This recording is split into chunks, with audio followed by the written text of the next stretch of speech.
అక్కడికి పరిశ్రమలు తెస్తే 40-50 వేల మందికి ఉద్యోగ ఉపాధి అవకాశాలు వస్తాయి. వెనుకబడిన మన ప్రాంతం 70 ఏళ్ళు మనల్ని ఎవరిని పట్టించుకొని ప్రాంతం ఇవాళ మనకు ఒక అవకాశం వచ్చింది. ఈ అవకాశంతో ఇక్కడ పరిశ్రమలు తెచ్చి ఇక్కడ పెట్టుబడులు పెట్టించి మన చదువుకున్న నిరుద్యోగ యువకులకు ఉద్యోగాలు ఉపాధి అవకాశాలు కల్పించి ఇక్కడున్న ఆడబిడ్డలను ఆదుకోవాలని ఒక పరిశ్రమ తెస్తే ఆ పరిశ్రమ భూసేకరణకు పోయిన అధికారుల మీద దాడులు చేయిస్తారు, రాళ్లతో కొట్టిస్తారు, వాళ్ళని చంపాలని చూస్తారు. ఇదేనా న్యాయం? మనం ఒకవేళ అట్లనే ఆ ప్రభుత్వంలో చేసి ఉంటే 10 ఏళ్ళు వాళ్ళు పరిపాలన చేతురా? కొడంగల్కి ఒక్క పైసదేలే, ఒక పరిశ్రమ రాలే. ఇవాళ మనకు అవకాశం వచ్చినప్పుడు మనం చేసుకుందామంటే ఇవాళ అధికారుల మీద దాడులు చేపిస్తారు. ఈ విధానం మంచిదా? మీరు ఒక్కసారి ఆలోచన చేయండి. వెనుకబడ్డ మనం ఎప్పటికీ వెనుకబడే ఉండాలనా? ఎప్పటికీ మన పిల్లలు ఇట్లనే ఉండాలనా? ఎప్పటికీ మన పిల్లలు కోస్గి బస్టాండ్లనో లేకపోతే కొడంగల్ బస్టాండ్లనో మద్దూరు బస్టాండ్లనో దౌలతాబాద్ బస్టాండ్లనో లేకపోతే గుండుమాల చౌరస్తల్లో ఇంకా లుంగీలు కట్టుకొని ఖాళీగానే తిరగాలనా? మన పిల్లలు చదువుకోవద్దా? మన పిల్లలు డాక్టర్లు, లాయర్లు, ఇంజనీర్లు కావద్దా? మన పిల్లలు పరిశ్రమలలో పని చేయొద్దా? వాళ్ళ పిల్లలు చదువుకొని ఐఏఎస్లు, ఐపీఎస్లు కావద్దా? మన కొడంగల్కు మెడికల్ కాలేజ్ వద్దా? మన కొడంగల్కి ఇంజనీరింగ్ కాలేజ్ వద్దా? మన కొడంగల్కు పాలిటెక్నిక్ కాలేజ్ వద్దా? మన కొడంగల్కు డిగ్రీ కాలేజ్ వద్దా? ప్రతి మండలానికి జూనియర్ కాలేజ్ వద్దా? మన పిల్లలు చదువుకోవడానికి విద్యాలయాలు కొడంగల్లో ఉండాలనా లేదా ఆలోచన చేయండి. చదువుకోవడానికి మన పిల్లలకు విద్యాలయాలు ఉండాలని, చదువుకున్న మన పిల్లలకు ఉద్యోగ ఉపాధి అవకాశాలు రావాలని ఆ పరిశ్రమలను తీసుకొచ్చే ప్రయత్నం నేను చేస్తుంటే చంద్రశేఖరరావు ఆయన మనుషులు మనకు అడ్డం పడి ఎట్లయినా కొడంగల్ను ముంచాలని ఇవాళ కొడంగల్ అభివృద్ధికి అడ్డం పడుతున్నారు. మీరందరూ సహకరించండి, మీరందరూ ఆలోచన చేయండి. నేను రాష్ట్రం నలుమూలలో తిరిగినా ఈ శాసనసభ నియోజకవర్గంలో మీకు అండగా తిరుపతి రెడ్డి గారు ఎప్పుడు అందుబాటులో ఉంటాడు. మీకు ఏ కష్టం వచ్చినా, ఏ సందర్భం వచ్చినా, ఏ పదవి ఉన్నా లేకపోయినా మీకోసం ఎప్పటికప్పుడు ఎవరికి ఏ కష్టం వచ్చినా, ఏ ఇంట్లో పెళ్ళున్నా, ఏ ఇంట్లో ఏ ఇబ్బంది ఉన్నా మా సోదరుడు మీకు అండగా నిలబడ్డాడు. ఆయన రామారావు అంటున్నాడు ఏం పదవి ఉందని. నేను అడుగుతున్నా దిక్కుమాలినోని, మీ అన్నదమ్ములలో ఉన్నోళ్ళందరికీ పదవులు తీసుకున్నావు. ఆయన నీ సడ్డకుని కొడుకుకి రాజ్యసభ తీసుకున్నావు, నీ చెల్లెల్ని ఎంపీగా ఓడగొడితే ఎమ్మెల్సీ తీసుకున్నావు, నువ్వు మంత్రి తీసుకున్నావు, నీ మా బావ మంత్రి తీసుకున్నావు, నీ నాయన ముఖ్యమంత్రి తీసుకున్నావు, నీ ఇంటిలి 10 పదవులు తీసుకున్నారు. కానీ మేము ఏ పదవి తీసుకోకుండా ప్రజలకు సేవ చేస్తే దాన్ని కూడా తప్పు అంటున్నారు.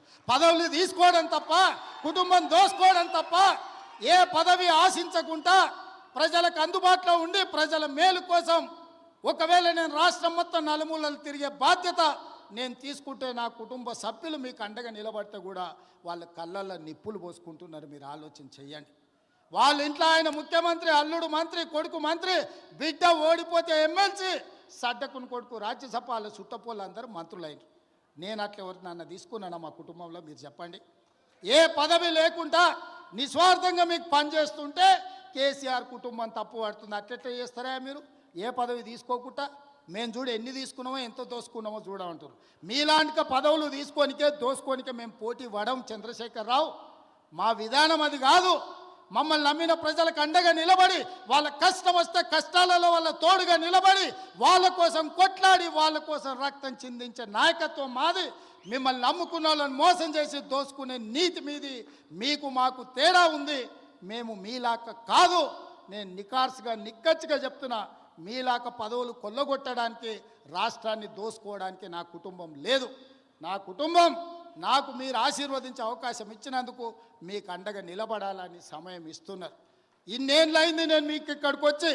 ఈడున్న వాళ్ళందరూ నన్ను వ్యతిరేకించేటోళ్ళు రాజకీయంగా కూడా నియోజకవర్గంలో ఎవరి దగ్గరైనా ఒక్క రూపాయి ఎప్పుడైనా ముట్టుకున్నానా? మీరు చెప్పండి. చెప్పండి. మీరు వీలైనంత వరకు మేము సాయం చేసినాం.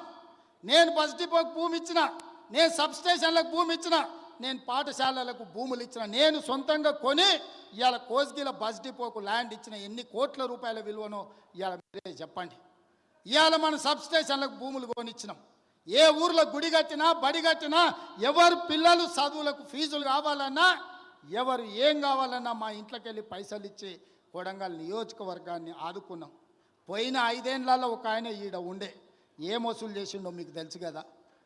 ఎంతమందిని ముంచిండో మీకు తెలుసు కదా. నేను చెప్పాల్సిన అవసరం ఉందా? ఇవాళ వాళ్ళలాగా మనం దోసుకుంటలేమని వాళ్ళ కడుపులో మంటలేస్తుందట. అందుకే నిన్న మన మనోళ్ళందరూ కడుపు మంటకు మందు పంపించారు, కొంచెం దాగి పండుకోరని. అందుకే మిత్రులారా, ఇవాళ ఇంత తక్కువ సమయంలో ఇంత మంచి కార్యక్రమాన్ని ఏర్పాటు చేసి రాష్ట్రానికి అమలు చేస్తున్న సంక్షేమ పథకాలు, రైతు భరోసా, రైతు ఆత్మీయ భరోసా, ఇందిరమ్మ ఇండ్లు, నూతన రేషన్ కార్డుల కార్యక్రమాలను, 4 అద్భుతమైన సంక్షేమ కార్యక్రమాలను ఇవాళ కొడంగల్ శాసనసభ నియోజకవర్గం నుంచి ఈ రాష్ట్రానికి అంకితం చేస్తున్నాం. రాష్ట్రంలో ఉన్న ప్రతి ఒక్కరికి నా విజ్ఞప్తి, తెలంగాణ రాష్ట్ర ముఖ్యమంత్రిగా మార్చి 31 తారీఖు లోపల ఈ కార్యక్రమం నిరంతరం కొనసాగుతుంది. ప్రతి లబ్ధిదారుడికి, అర్హుడైన ప్రతి వాడికి ఈ పథకం అమలు జరుగుతుంది. ప్రతి శాసనసభ నియోజకవర్గంలో మార్చి 31 తారీఖు లోపల ప్రతి నియోజకవర్గానికి 3,500 ఇండ్ల లెక్కన 4,50,000 ఇండ్లు, 22,500 కోట్ల రూపాయలతోటి ఇందిరమ్మ ఇండ్లు అమలు చేసే బాధ్యత కాంగ్రెస్ పార్టీ తీసుకుంటుంది. అదేవిధంగా రైతు భరోసా కార్యక్రమాన్ని రాష్ట్రంలో ఉన్న రైతాంగానికి వ్యవసాయ యోగ్యమైన భూములకు దాదాపుగా మార్చి 31 తారీఖు లోపల 10,000 కోట్ల రూపాయలు పేద రైతుల ఖాతాలో నిధులు వేసి 10,000 కోట్ల రూపాయలు రైతులకు ఇచ్చే బాధ్యత ఈరోజు కాంగ్రెస్ పార్టీ తీసుకుంటుంది.